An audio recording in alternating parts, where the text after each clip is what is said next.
โอปันนายโกปัจจัตตังเวทิตาโพวินโยหิติสุปฏิปันโนภะคะวะโตสาวกสังโฆอุชุปฏิปันโนภะคะวะโตสาวกสังโฆ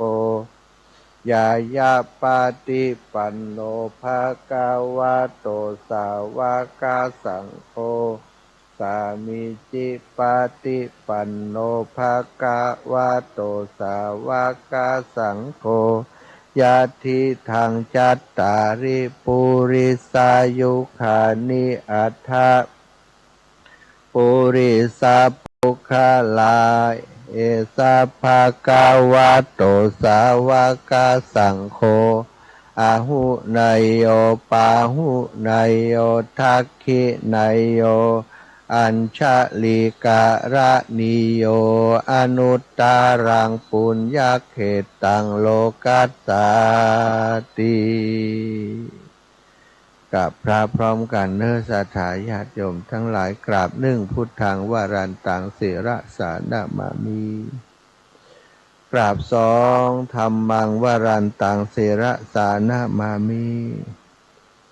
กราบสังฆังวารันตังศิระสานามามิไหวพระสวดมนต์ทำวัดเย็นโดยกันเรียบร้อยแล้วศรัทธาญาติโยมทั้งหลายได้เวลาที่จะนำสาระธรรมมาสนทนามามาจามาฝากมาแบ่งปันศรัทธาญาติโยมทั้งหลายก่อนอื่นก็จะมีข้อคิดสะกิดเตือนใจมนุษย์คนเฮาเกิดมาแล้วทุกคนทุกชีวิตศรัทธาญาติโยมที่อุบัติเกิดขึ้นมาในโลกนี้แม้กระทั่งสัตว์สิ่งหิ่งห้อยทั้งหลายล้วนแต่มีข้อจำกัดในเรื่องของการดำรงชีวิตการมีชีวิตอยู่บนโลกใบนี้มนุษย์มีช่วงอายุอยู่ที่70 ถึง 75 ปีสัตว์ต่างๆก็แบ่งชั้นกันไปสัตว์เล็กสัตว์น้อยหมูยุงหมูหินเหลือบลิ้นไหลยุงทั้งหลายก็มีอายุเป็นสัปดาห์เป็นเดือนไปหมูหมากาไก่ก็มีอายุ5 ปี10 ปีว่ากันไปแล้วแต่สัตว์บางชนิดมีอายุนักกว่าคนสัตว์บางชนิดมีอายุสั้นกว่าคนเฮาแล้วก็คนเฮาก็มีอายุก็บัดเท่ากันแล้วแต่เหตุปัจจัยของแต่ละคนแต่ละท่านไปคนที่มีอายุยืนเปิ่นก็ว่าอายุนักนั้นเปิ่นก็ว่าเป็นคนมีบุญแต่คนบางคนก็บอกว่าโอ้บ่อยากจะให้มีอายุยืนเพราะอะไรยังเพราะหันคนมีอายุยืนแล้วยักแย่ยักยันลำบาก เจ็บนู่นเจ็บนี่ปวดแข้งปวดขาถ้าบ่มีไผดูแลนี่ลำบากก็ว่ากันไปแต่ถึงแล้วใจจริงๆของคนเฮานั้นบ่มีไผที่อยากตายสักคนถ้าเกิดมาแล้วก็อยากจะมีชีวิตอยู่ยืนยาวหลายคนก็ถามว่ายืนยาวไปทำไมยืนยาวไปเพื่ออะไรเพื่อจะหันโลกเพื่อจะได้สร้างสมบุญญาบารมีที่มีชีวิตอยู่ทุกวันหือนักขึ้นหือเพิ่มขึ้นบุญญาบารมีในความหมายของพุทธศาสนาก็คือการ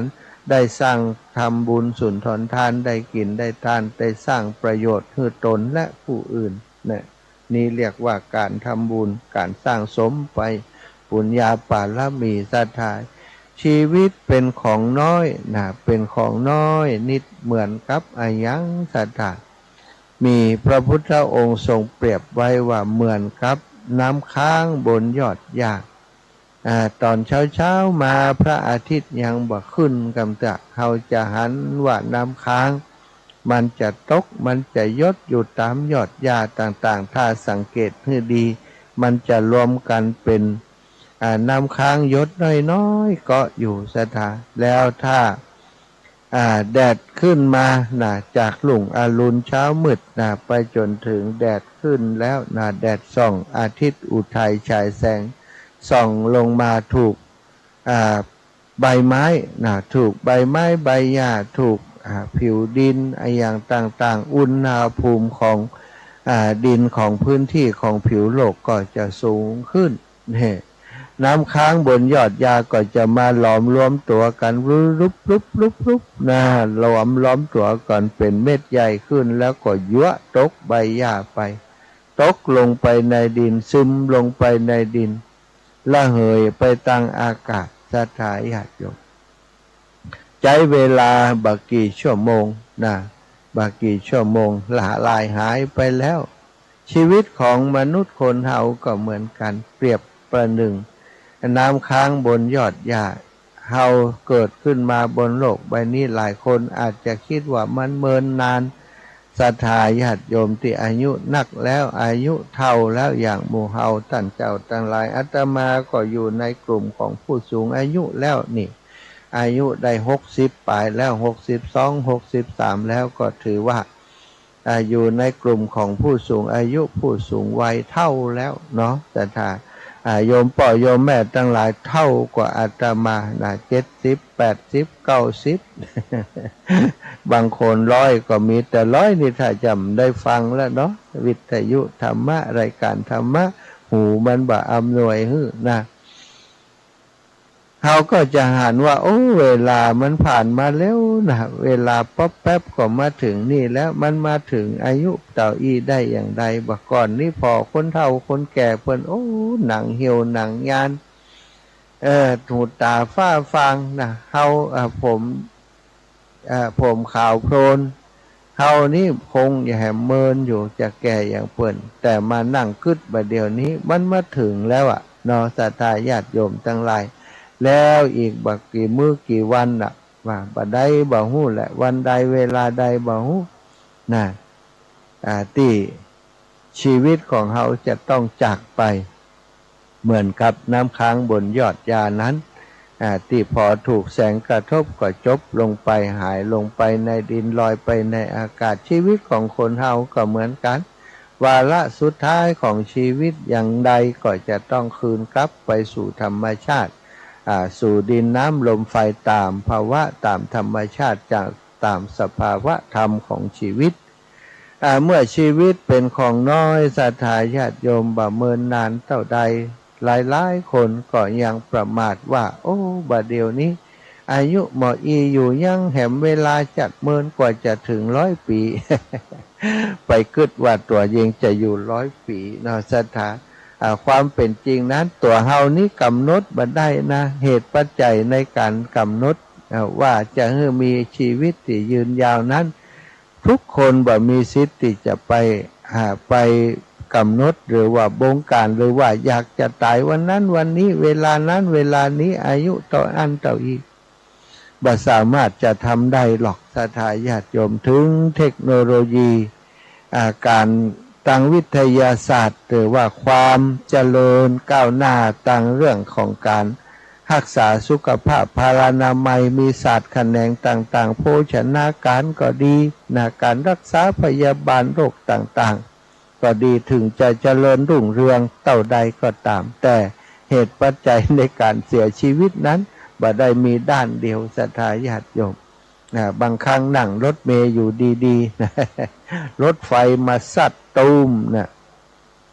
ศรัทธาญาติโยมไหลไปไหลมาบัดเดี๋ยวนี้ก็จะโทษทางใดความประมาทของคนขับก็ดีความประมาทของผู้ใช้รถใช้ถนนก็ดีแล้วก็ความการป้องกันเหตุอย่างนั้นนี่มันอ่อนด้อยไปสำหรับประเทศของเฮาความปลอดภัยในชีวิตทรัพย์สินของคนเฮาเอาไปล้อเล่นกับไอ้ยังสปะสะเปดนี่เหตุปัจจัยในการเสียชีวิตเนี่ยมีหลายอย่างน่าเอ็นดูสงสารความประมาทของคนคนหนึ่งทำให้คนเป็นร้อยได้รับความกระทบกระเทือนได้เสียชีวิตได้รับความเสียหายได้จากไป ศรัทธาญาติโยมทั้งหลายเมื่อมีเหตุการณ์อะไรยังเกิดขึ้นหลายคนก็อาจจะมองแต่จะหาคนผิดมองแต่เรื่องที่จะโทษสังคมอย่างนู่นอย่างนั่นอย่างนี้เสาะหาคนผิดอย่างตีว่าแต่ว่าถ้าสำหรับคนที่มีธรรมะคนที่เข้าใจกฎแห่งกรรมหลายๆอย่างก็อาจจะมามองหันภาพแล้วว่าโอ้กฎแห่งกรรมมันเป็นสิ่งที่หลีกเลี่ยงบ่ได้มันเป็นสิ่งที่หนีกันบ่ได้ทำไมเหตุปัจจัยมันถึงได้เป็นอย่างนั้นศรัทธาก็มันเป็นเรื่องที่สุดวิสัยที่เฮาผู้เป็นปุถุชนจะหู้จะขาดคะเนที่จะคำนวณหรือว่าจะรับรู้รับทราบโดยญาณวิถีญาณวิเศษของเฮานอกจากพระอรหันตเจ้ามีพระพุทธเจ้าและเหล่าผู้ที่มีตาทิพย์ทั้งหลายเท่านั้นที่จะมองหันปัจจุบันอดีตอนาคตได้อย่างชัดเจนเพิ่นก็จะรู้ว่าอ๋อเพราะสิ่งนี้นะเพราะสิ่งนี้มันถึงทำให้เป็นสิ่งนี้นี่แต่อย่างใดก็ดีศรัทธาอายุเมื่อมันเป็นของน้อยเกิดมาแล้วสิ่งที่เราจะได้ติดตัวกันทุกผู้ทุกท่านทุกผู้ทุกคนเพิ่นบอกว่ามันเป็นแพ็กเกจเสริม เราซื้อความเกิดเอาจิตมาเกิดในโลกมนุษย์สิ่งที่เราบัดต้องการสิ่งที่เราบัดอยากได้นั้นก็คือความตายแต่ว่าเป็นแพ็กเกจเสริมซื้อเกิดแล้วก็ต้องมีความแก่ความเจ็บความตายติดตามมาโดยบ่มีไผจะหลุดพ้นหรือว่าล่วงพ้นความแก่ความเจ็บความตายไปได้เมื่อเรามีความเกิดความแก่ความเจ็บความตายก็จะติดตามมาเป็นขบวนเมื่อสิ่งเหล่านั้นติดตามมาเป็นขบวนศรัทธาญาติโยมสิ่งที่เราควรจะทำก็ต้องมาระลึกนึกถึงว่าเราเกิดมาบนโลกใบนี้เกิดมาเพื่ออะไรยังเกิดมาเพื่ออะไรยังเกิดมาเพื่อจะกินจะเที่ยวกินกามเกียรติมีกินได้กินได้สนุกสนานม่วนนั้นที่เปิ้นเรียกว่ากามได้กินได้กินอิ่มได้กินอิ่มได้นอนอุ่นแล้วก็ได้เสพกามสิ่งที่ม่วนนั้นสนุกสนานกันไปแล้วก็สุดท้ายได้มีเกียรติยศมีชื่อเสียงเท่านั้นหรือมนุษย์ของเฮาถ้าเท่านั้นนี่ก็บ่ต่างอย่างกับสัตว์ทั้งหลายสัตว์ทั้งหลายก็เกิดมาเพื่อกินได้กินได้ไว้ตามเหตุตามปัจจัยของความเป็นสัตว์อาหารของสัตว์ก็แตกต่างจากอาหารของคนกินกันไปแล้วก็สืบเผ่าพงวงศาของมันไปตามเหตุตามปัจจัยของชีวิตแต่ถ้ามนุษย์ของเราเกิดมาแล้วคิดแค่นั้นศรัทธาก็บ่ต่างจากชีวิตสัตว์ทั้งหลายเกิดมาแล้วกินแล้วเสพกามแล้วก็เสาะหาเกียรติยศชื่อเสียงแล้ววันหนึ่งความแก่ความชรามาฆ่าชีวิตไปโอ้บ่ยังเหลือเลยบ่มีอย่างเหลือเลยอันว่ากินนั้นก็เช่นเดียวกันกินไปกินมามันก็กายเหมือนกันศรัทธาอาหารบางอย่างบางประการกินเมื่อกินทุกวันมันก็เบื่อแล้วอันการกินต่างๆนี้มันก็มีเหตุมีปัจจัยให้อาหารบำรุงอยู่หลายอย่างเนาะกินเหมือนข้าวอายุนักเข้านี้มันกินของ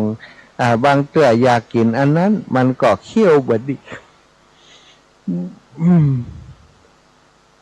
อุปกรณ์ในการบดเคี้ยวมันบดีแล้วเนี่ยก็กินบ่ได้ ได้แต่พอได้แต่มองตาปิ๊บกามก็เหมือนกันอายุนักขึ้นมาร่างกายมันเสื่อมโทรมขึ้นไปจะมาม่วนมานานอย่างหนุ่มกำจะสนุกสนานอย่างเก่าอย่างเดิมก็เปลี่ยนไปบ่ได้แล้วมันก็เปลี่ยนไปแม้แต่เกียรติยศชื่อเสียงถ้านอนเตียงแมะก็เกียรติมีที่ไหนศรัทธาญาติโยมเป็นรัฐมนตรีธรรมนโทเป็นข้าราชการชั้นสูงไอ้อย่างก็ตามละถ้ามาติดเตียงเหี่ยทำอะไรอย่างบ่ได้บ่มีศักยภาพในการขับเคลื่อนงานต่างๆแล้วก็บ่มีอย่างแล้วบ่มีคุณค่าแล้ว บ่มีคุณค่าแล้วแต่คุณงามความดีที่คนเฮาสร้างนั้นทำให้คนเฮาแตกต่างจากสัตว์ต่างหลายศรัทธาคุณงามความดีในที่นี้ก็คือทานจาคะเสียสละการช่วยเหลือผู้อื่นการสร้างสมกองบุญกองกุศลการเป็นผู้ที่รักษาศีลรักษามีกายวาจาที่สำรวมคือการรักษาศีลเป็นผู้ที่จาคะเสียสละความสุขส่วนตนเพื่อประโยชน์ของคนอื่นเพื่อความสุขของผู้อื่นเอาความสุขของตัวแลกความสุขของคนส่วนใหญ่นั่นเรียกว่าจาคะเรียกว่าความเสียสละการช่วยเหลือผู้อื่นการมีเข้าของทรัพย์สินเงินทองหรือว่าการมีข้าวน้ำอาหารบริบูรณ์เอาสิ่งเหล่านั้นไปแบ่งปันให้คนอื่นที่เรียกว่าการฮื้อทานคือการฮื้อนั้นมันขจัดความตนีทีเหนียวออกจากจิตจากใจของเฮาคนบัตนีทีเหนียวคือคนที่มีความเสียสละเมื่อเฮามีความเสียสละมันก็มีความสุขจากการเป็นผู้ฮื้อผู้ฮื้อย่อมจะได้รับการเคารพนับถือจากผู้รับหรือว่าได้เป็นที่รักของคนที่รับอย่างคนที่ลำบากมาหาเฮาไปมีโอกาสพบปะคนที่ลำบากช่องทางใดช่องทางหนึ่งลำบากเรื่องอาหารการกินเรื่องลำบากเรื่องการใช้ชีวิตลำบากเพราะบ่มีอยู่บ่มีกินต่างๆมีโอกาสได้พบได้ปะเฮาเป็นคนที่บ่ลำบากอย่างนั้นมีความบริบูรณ์แล้วก็ไปช่วยคนที่ลำบากซะค่ะการไปช่วยเหลือคนที่ลำบากประสบความทุกข์เข็ญต่างๆนั้นคนที่เพิ่นได้รับความช่วยเหลือจากเขาได้รับอาหารการกินได้รับความช่วยเหลือได้รับโอกาสใหม่ๆโอกาสดีๆสิ่งดีๆจากเขาเพิ่นก็สำนึกบุญคุณก็ตอบแทนบุญคุณหรือว่าบ่ตอบแทนก็ได้แต่ว่าสิ่งที่เราทำดีกับเพิ่นมันไปกระทบจิตกระทบใจทำให้เพิ่นมีความฮักความนับถือในตัวเราก็ทำให้เฮานั้นมันก็มีความสุขในการเป็นผู้ฮื้อผู้ให้ย่อมเป็นที่รักของคนทั่วไปของผู้รับสถานการฮื้อตานนั้นทำให้โลกของเฮานี้มันได้อยู่กันอย่างเกื้อกูลอุดหนุนจุนเจือช่วยเหลือกันได้มีความถ้อยทีถ้อยอาศัยต่อกันทานนี้บ่ใช่เรื่องธรรมดาการจาคะการเสียสละการฮื้อตานนั้นมันเป็นสิ่งที่ทำให้โลกของเฮานี้งดงามน่าอยู่ชีวิตของสัตว์ทั้งหลายนั้นอาจจะหันแก่ตัวในเรื่องการกินกันอยู่สถาแย่งกันกินแย่งกันอยู่ถ้าเฮาอยากจะหันสัตว์นั้น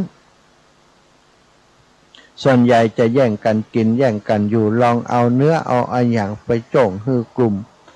สัตว์ทั้งหลายฝูงสุนัขก็ดีฝูงสัตว์ที่กินเนื้อก็ดีสัตว์ตัวที่มีกำลังนักมันจะกินก่อนแล้วสัตว์มันฟังไฟละ มันจะกินจนอิ่มแล้วบางตัวมันยังเอาไปซ่อนแหมกำไอหมูที่อยากกินถ้ากำลังน้อยก็สู้บ่ได้ถ้ามีกำลังน้อยบางทีก็รวมกันหลายๆตัวหลายๆนี่เข้าไปต่อสู้ไปแย่งชิงอาหารของสัตว์ที่มีกำลังนั่นกินนี่แต่สังคมมนุษย์นี่แตกต่างกันแตกต่างกันก็คือมีอาหารถ้าอาหารดีๆล้ำๆอร่อยก็เอามาแบ่งมาปันกันแบ่งปันกัน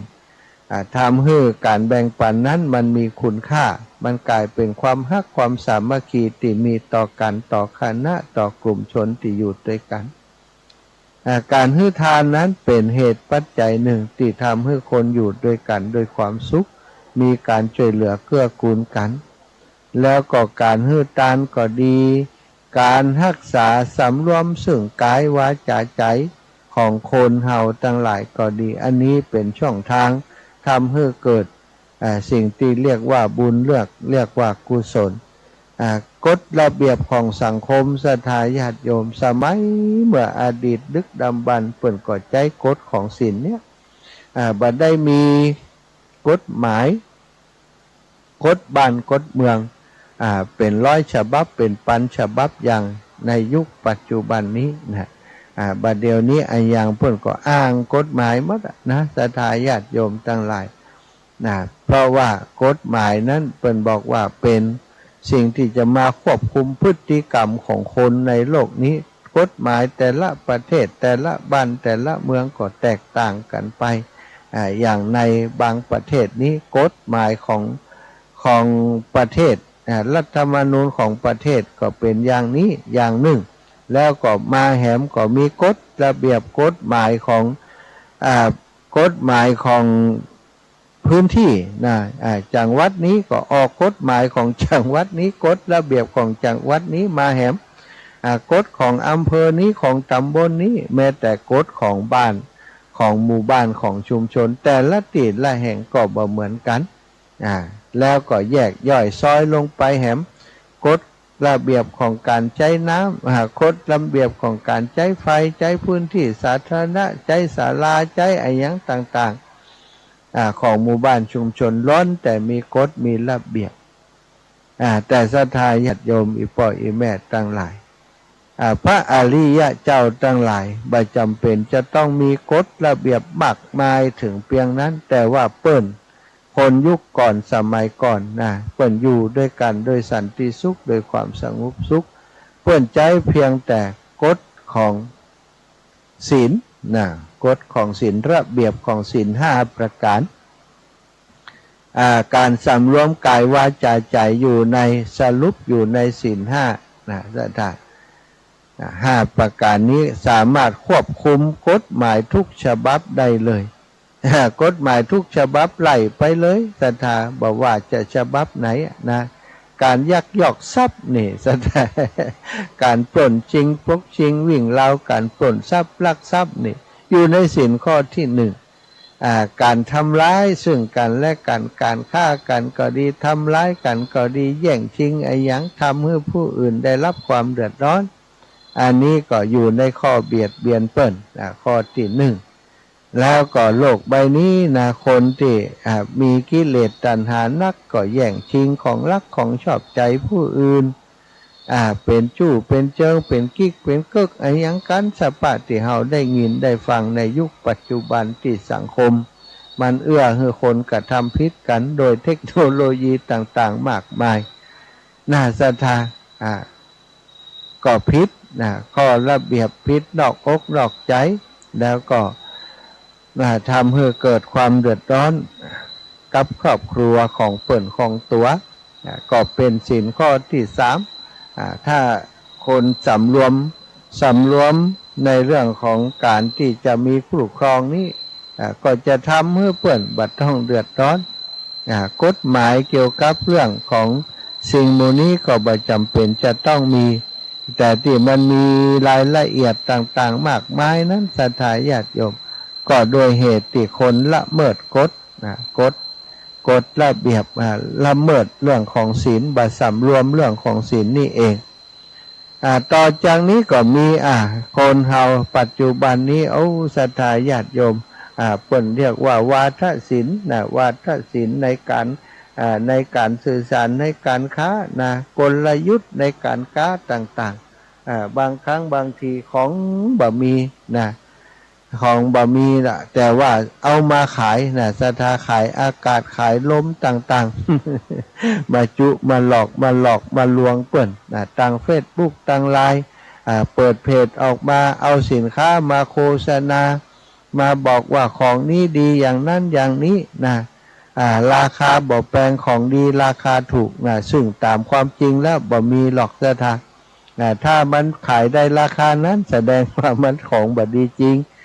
แต่ว่ามันก็มาหลอกศรัทธาแล้วก็หลอกได้ตัวคนบางคนก็ลงว่ามันเป็นโอกาสมันเป็นสิ่งที่ดีได้ของราคาถูกแต่พอสั่งมาแล้วของบ่ตรงปกนี่คือการโกหกหลอกลวงการโกหกหลอกลวงก็ต้องฟ้องร้องกันฟ้องร้องไหลไปไหลมาไหลจับมันบ่ได้มันปิดเพจหนีไปแล้วมันเป็นไผบ่ฮู้บ่มีตัวบ่มีตนอย่างนี่ กฎหมายก็จะต้องมาทำหน้าที่เรื่องราวของซัพพอร์ตเรื่องตรงนี้เพราะบางอันจะเกิดความเดือดร้อนเกิดความโกลาหลไปนักกว่านี้แล้วก็เรื่องของปัจจุบันนี้ของดื่มของมึนเมาต่างๆโอ้มันมีนักมีหลายบัจจัยเท่าแต่สุรายาเมาสถาเหล้าสุราอย่างเท่านี้บัดเดี๋ยวนี้สิ่งที่มันนักหนาแล้วก็ทำให้สังคมโลกของเฮาเดือดร้อนนั้นก็คือเรื่องของยาเสพติดยาเสพติดนี้จริงๆแล้วเป็นสิ่งที่บ่ได้มีประโยชน์ต่อร่างกายตั้งร่างกายของเฮาเลยจริงอยู่ยาเสพติดบางตัวนั้นเปิดเอามาเป็นยารักษาโรคเฉพาะเรื่องเฉพาะทางบางกรณีแต่พอจะบรรเทาเบาบางแต่ว่าถ้าเสพหนักเกินขนาดถ้าเอามาใช้พิษประเภทก็จะมาเป็นสิ่งที่มอมเมาทำให้สุขภาพร่างกายเสื่อมเสียไปนะแต่ว่าคนต่างหลายปัจจุบันนี้นะแต่ส่วนหนึ่งนะเกือบจะ30%ของพลเมืองโลกนะข้องแวะเกี่ยวข้องกับเรื่องยาเสพติดสารเสพติดต่างหลายมอมเมาตัวเองมอมเมาผู้อื่นก่อให้เกิดอาชญากรรมต่างๆติดตามมาเยอะแยะมากมายไปหมดอันนี้สถาประมาทในการใช้ชีวิตบอกว่าชีวิตเป็นของน้อยชีวิตคิดว่ามันจะยืนจะยาวต่อไปมากมายมหาศาลคนที่ผิดศีลผิดธรรมเหล่านี้บ่ฮู้จักการฮื้อศีลฮื้อทานบ่ฮู้จักการปฏิบัติธรรมเหล่านี้เกิดมาอยู่ในความประมาทแล้วสุดท้ายก็ตายไปด้วยความประมาทคนที่ประมาทตายไปด้วยความหลงนั้นน่าสะท้านชีวิตปลดโปร่งไปแล้วก็ย่อมจะเข้าสู่อบายทุกขติวินิบาตมีนรกเป็นต้นนรกเดรัจฉานเปรตวิสัยนะการที่จะได้เกิดเป็นมนุษย์นั้นก็จะยากแล้วสำหรับคนอย่างนั้นเพราะเปิดโอกาสให้เกิดมาเป็นมนุษย์มาสู่สถานีที่จะสร้างคุณงามความดีแต่ก็บ่ได้สร้างบ่ได้ทำสุดท้ายก็ต้องกลับไปกลับกลายไปสู่คนที่ไปเป็นสัตว์เดรัจฉานไปเป็นเปรตวิสัยหรือว่าบางคนทำบาปกรรมนักก็กลับไปเกิดในนรกมกไหม้ในอเวจีกว่าจะได้เกิดมาเป็นมนุษย์แถมอีกกี่ภพกี่ชาติก็บ่ฮู้สัตว์อ้าวอีพ่ออีแม่ทั้งหลายคุณโยมวุฒิชัยอุบเลิศนะนมัสการครับบ้านโป่งเทวีครับดอกขอบคุณเนอะตื่นเจ้าโลคนวุฒิชัยแม่ฟองจันทร์แก้วมูลแม่บุญเรืองจันกุลอีกหลายคนติดตามตั้งแต่ตอนเช้ามาเนาะก็ไลฟ์สดให้พอให้ฟังไปตัวเอาละช่วงนี้จะเปิดสายสำหรับคนตื่นเช้าโทรมามาจากกันสักเล็กน้อยเนาะเพื่อจะเป็นการผ่อนคลายได้พักผ่อนเสียงไปพ่องหน้าแล้วก็จะให้ศรัทธาได้สอบถามเรื่องนู้นเรื่องนั้นเรื่องนี้หรือว่าจะโทรมาร่วมกิจกรรมอีแม่จะไปงานของหลวงปู่เหมือนกันปะกันพุ่นน้อยนะโทรมาให้มาหอมอย่างก็เรียนเชิญเจริญพรเนอะก็ขอแจ้งประกาศสำหรับอาตมาภาพวันนี้นะจะได้เอาบุญมาให้ศรัทธาอีกพ่ออีแม่อนุโมทนาเนอะอาตมาหลวงพ่อท่านพระครูอุดมศิริทัตน์อาตมาภาพและโยมแม่เล็กแม่ย่าเล็กปวารีอินสุวรรณได้รวมกันเป็นร่วมกันเป็นเจ้าภาพก๋วยเตี๋ยวนะที่เอามาร่วมกิจกรรมงานอายุวัฒนมงคลหลวงปู่ในวันนี้นะประมาณ500หรือว่า 1,000 ถ้วยศรัทธาญาติโยมศรัทธาญาติโยมภัยจะร่วมบุญด้วยกันก็เรียนเชิญเจริญพรได้เนอะแต่ว่าที่ร่วมมาแล้วก็ไม่ญาติเล็กกับหลวงพ่อพระครูอุดมศิริทัตน์เนาะยายพรเจริญพรกำลังตื่นก็ว่าตื่นแต่เจ้าละตื่นเช้าเหรอตื่นพร้อม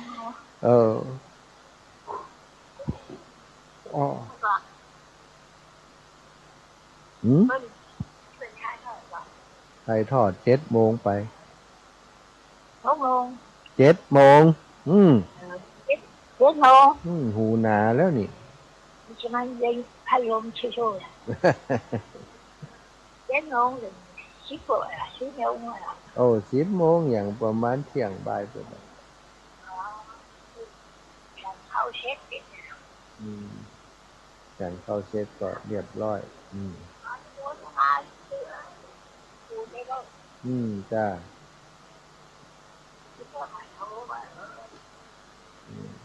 จ้ามีตันเปิ่นล่ะเอาละสาธุสาธุยายพรบุญรักษาเน้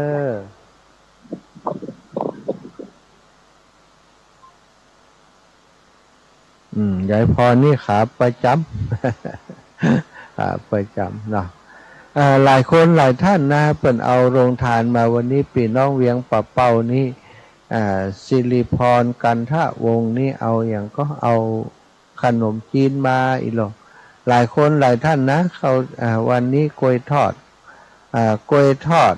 ข้าวจีนี่ข้าวจีพี่น้องบ้านลังกาก็จะเอามาหลายอย่างเนอะศรัทธาน้ำนะน้ำบะเป้านี่ตังพี่น้องปางยิ้วนะแม่วิไลพรเจริญพรหายทุลุงกะทุลุงจิตเหรอใช่ครับอ๋อถวายความเคารพครับอาจารย์ไปใหญ่แล้วเนอะไปใหญ่แล้วไปใหญ่แล้วได้ใหญ่ครับผมหลวงตาหลวงพ่อครับครับผม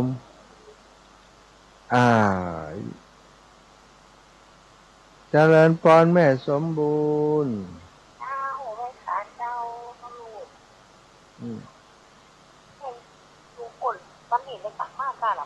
วันนี้กลับไปมบุจะไปเป็นเจ้าภาพงานศพอยู่งานศพบานดังแลจ้าหนาวก็หนาวฝนตกก็ตกอยู่แต่ว่าบ่ถึงครับหนาวอากาศสบายอยู่เขาห้องก็ได้มาตกฟ้าห้องบ่ได้ฟ้าร้องไม่มีฝนนั่นไงข้าวเรามีฝนแล้วฝนตกข้ามห้องคุณรักษาเด้อเจ้าสบายดีแม่สมบูรณ์บ้านไร่ศิลาทองลำปางศรัทธาแต่คืนนี้ไผ่หอมมาแม่สุขคำปะแล้วหอมก๋วยเตี๋ยวมา100นะแม่อยากแก้วโทนาบุตรหอมมุทิตาหลวงปู่100ก๋วยเตี๋ยว100นะแล้วก็ไผ่แฮมมีนี่แฮมอยู่แม่บัวลอยชัยสวรรค์นะหอมก๋วยเตี๋ยว100มุทิตาหลวงปู่100เจริญพรแม่คำนวณวัดดอยเต่าคำได้มาก้มได้มาเจ้ากราบสาธุเดือนกันอยู่ที่วัดหลวงปู่นั่นนี่ใช่แล้วถ่ายทอดสดให้แม่เจ้าก็ใครไปขนาดแม่หมอไปก่อนจ้ะได้ถามเปิ้นนะเฮาก็ได้โทรเปิ้นเฮาจ้ะเช็คก่อนได้เจ้ากราบสาธุเจ้า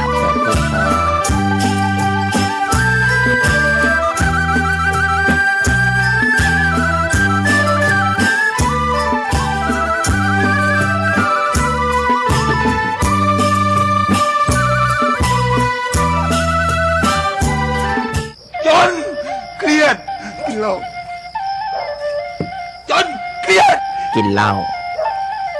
จนเครียดกินเหล้าจนเครียดกินเหล้าจนเครียดกินเหล้าจนเครียดกินเหล้าก็เลยยิ่ง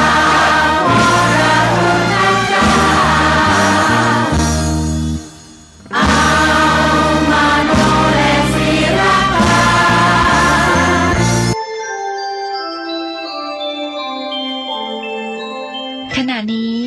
ท่านกำลังฟังสถานีวิทยุกระจายเสียง FM 104.5 เมกะเฮิรตซ์